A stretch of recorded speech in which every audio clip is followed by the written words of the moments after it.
안녕하세요. 독방연구소입니다. 요즘 코로나 때문에 모든 분들이 정말 위기를 겪고 계신데요.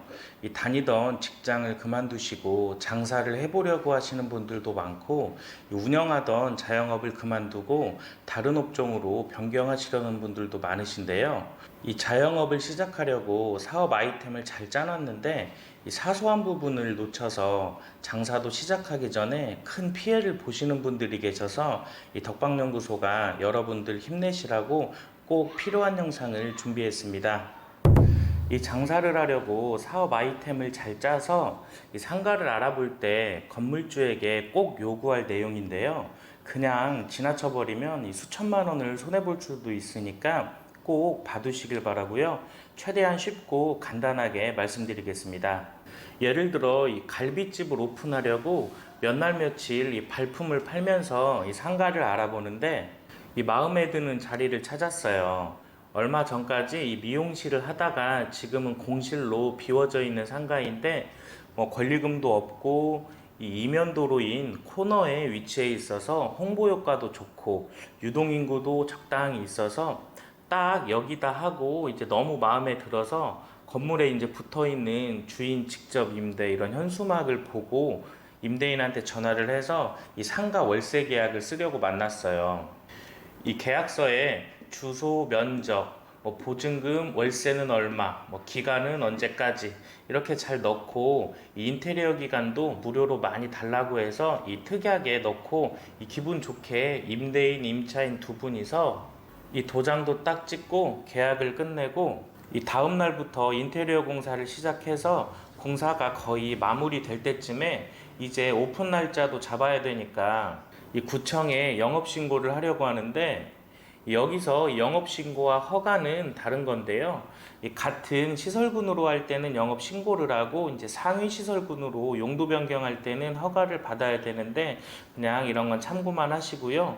이제 임대차 계약서를 가지고 이 영업신고를 하려고 구청에 갔더니 무슨 돈을 내라는 거예요. 이 갈비집을 내려면 바로 이 하수도 원인자 부담금을 납부하라는 건데요. 그게 지금 뭔지도 모르는데 그냥 얼마냐고 했더니 약 2천만 원 정도 나온다고 하니까 이 떨리는 손으로 임대인한테 전화해서 이게 뭐냐고, 원인자 부담금이라는 게 2천만 원이나 나온다는데 어떡하냐고 얘기를 했더니 임대인은 한 99% 정도는 나도 처음 듣는 얘기라고 해요. 그럼 이제 정신이 혼미해지죠. 지금 뭐 간판 달러 온다고 전화도 오고 인테리어에 들어간 돈이 뭐 수천만 원인데 이 계약을 해지할 수도 없고 이걸 어떻게 해야 될지 머릿속이 뭐 지진나는 상황인데요. 일단 이 하수도 원인자 부담금은 쉽게 얘기해서 이 건물 용도마다 오수 발생량 기준이 이렇게 정해져 있어요.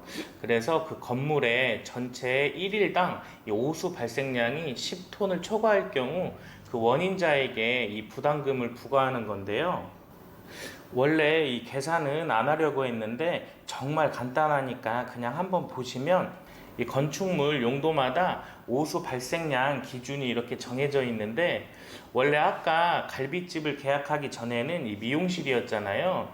예를 들어 30평 정도라고 하면 이 1일당 정해진 미용실 오수 발생량은 이 15리터인데 여기에 미용실 면적 이제 30평을 곱하면 1.5톤이 나오는데 이 갈비집은 일반 음식점이라 이 오수 발생량이 70리터로 정해져 있고 여기에 30평을 곱하면 이 7톤이 돼서 오수 발생량이 미용실을 할 때보다 5.5톤이 더 나오게 되죠. 이 건물 전체 오수 발생량이 10톤 미만이면 비용이 안 드는데 초과할 경우에는 여기에 해당 지자체별로 다르게 산정해 놓은 이 단가를 적용해서 계산을 하면 이 하수도 원인자 부담금이 나오는데요. 이런 걸 외우실 필요는 없고 그냥 참고만 하시면 되고요. 그럼 이 하수도 원인자 부담금은 이 비용은 업종과 면적에 따라서 다르지만 이 적게는 수백만 원에서 뭐 수천만 원, 억대까지도 나올 수가 있는데 이 비용을 누가 내야 될까요? 이 계약서 다 쓰고 인테리어까지 다 들어갔는데 나중에 임차인이 이런 사실을 알고 임대인한테 내달라고 하면 임대인이 내줄까요? 이 임대인 입장에서는 전혀 내줄 이유가 없죠. 이 전에 미용실을 할 때는 이런 비용이 발생하지 않았는데 이 새로운 임차인이 갈빗집을 한다고 해서 하수도 원인자 부담금이 발생한 거라고 하면서 이제 안 내주려고 할 텐데요. 그럼 임차인은 인테리어도 시작해서 뭐 돈도 들어갔는데 갑자기 생각지도 않은 수천만 원을 내야 된다고 해서 이 계약을 포기할 수도 없으니까 정말 멘붕 상태가 될 수밖에 없는데요. 이 실제 현장에서는 이 임대인과 임차인이 협의해서 보통 절반씩 부담하는 경우가 많아요. 지금 이런 상황이 발생한 게 이 개인끼리 서로 어떤 지식이 없는 상태에서 계약을 진행하다가 이런 상황이 발생했는데 이 부동산을 통해서 계약을 하더라도 사실 공인중개사분들도 이 부분을 잘 모르고 놓치는 경우들이 많이 있어요. 그러니까 이 자영업 준비하실 때 이 마음에 드는 상가가 있다면 이 월세 계약 하기 전에 다른 부분보다 먼저 꼭 확인해 볼 내용은 해당 상가 건축물 대장을 발급한 후에 이 해당 시군구청에 방문해서 이 하수도 원인자 부담금 발생 여부를 꼭 미리 확인을 하시고 추가로 이 해당 건물 용도에서 내가 장사할 업종으로 용도 변경이 가능한지 꼭 확인을 하시고 이 용도 변경 시 비용이 얼마가 들어가는지도 꼭 미리 확인을 하셔야 돼요. 예를 들어 마음에 드는 상가를 찾았는데 이 전에 세입자는 장사를 잘 하고 있었는데 새로 내가 계약을 하고 들어가서 영업 인허가가 안 나오는 경우들이 많이 있어요. 이 불법 건축물이 있다든지 뭐 법규상 용도 변경 허가가 불가한 건물일 수도 있고요. 이 비용이 많이 들어갈 수도 있으니까 계약 전에 꼭 미리 확인을 해 보시고요. 그럼 이런 불상사를 막기 위해서는 이 상가 월세 계약을 할 때 다른 특약들보다 더 신경 써서 우선해서 넣어야 될 것들을 확인을 해보면 이건 임차인에게 유리한 특약인데요. 이 하수도 원인자 부담금 및 건물 용도 변경에 대한 비용이 발생했을 경우에는 이 임대인이 그 비용을 부담하기로 함 이렇게 넣어 주시고요. 추가로 해당 사업 인허가가 불가 시 이 계약을 무효로 하고 이 보증금 전액을 즉시 반환하기로 함 이렇게 넣어주시면 돼요. 대신에 꼭 계약 전에 이 사업 인허가 부분을 확인을 해 보시고요.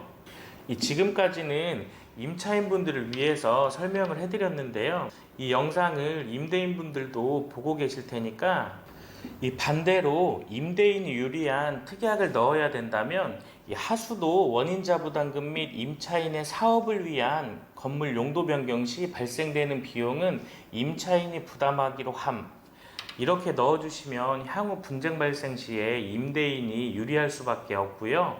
오늘 정말 중요한 내용인데 최대한 쉽게 설명드리려고 했는데 어떠셨나요? 이 자영업 계획하시는 분들이 이 영상을 보시고 조금이나마 도움이 되시길 바라고요. 이번 영상도 시청해 주셔서 정말 감사드리고 다음에 더 알찬 내용으로 찾아뵙겠습니다. 이 힘든 시기에 모든 자영업자분들 기운 내시길 진심으로 바라겠습니다. 감사합니다.